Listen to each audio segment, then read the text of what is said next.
So Tim here is working on a set of 3D printed veneers for his patient this afternoon. He's working on a lower set.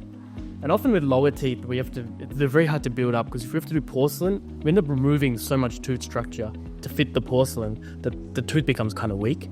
So this is where 3D printing is just a bit of a game changer, because we can do everything additively. So the journey of one of these little veneers starts in this machine here.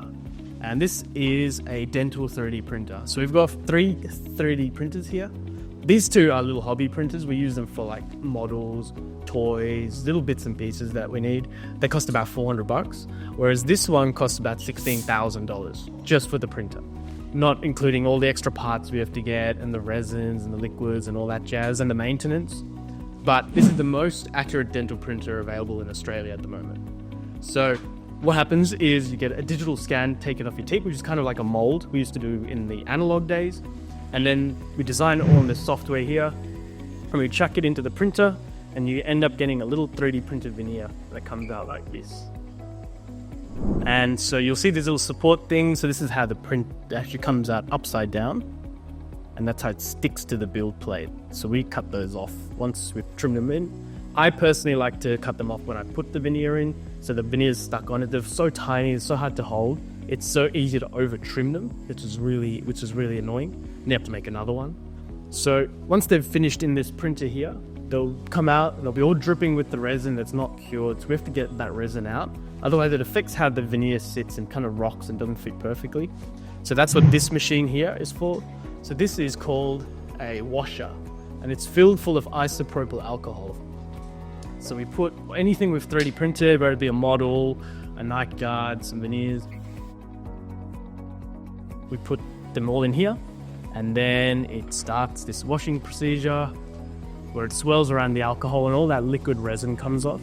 And so we find the resin's kind of like plastic, so it doesn't dissolve in water, but it dissolves in the isopropyl alcohol and comes all off, and then you end up with the actual thing you printed. Once it's printed, we put it in this machine here, and this is called a curing unit. So these ones are not as bad as this. This is about $5,000. This is a really good one, because we can actually pump nitrogen into this machine here. Now what the nitrogen does is, when we cure these resins, have a layer of oxygen that kind of stops the setting of the material, and when we take it out, it has a sticky feel to it, and that's some uncured resin. We don't want to put that in your mouth. It's actually quite toxic. So we can use nitrogen, or we can use a liquid called glycerin to cure it completely. Nitrogen's the ideal way, but then we have to buy tanks, so we use the glycerin method, and it's working great for us. So once it's done in here, now what Tim's doing is he's doing the characterization. So they come out looking a little bit boring, a little bit flat, and not as shiny as we like. Tim does an extra step to what you would call candy coating. It's a technique created by a dentist on the other side of the world in South Carolina, from Wally.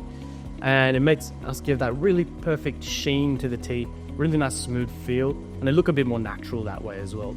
In some cases, we'll even put a little bit of color in, depending on the patient's natural teeth. We'll put a little bit of color, a little bit of stain in there, to give it that really enhanced natural look. So 3D printed veneers, what kind of patients are this for?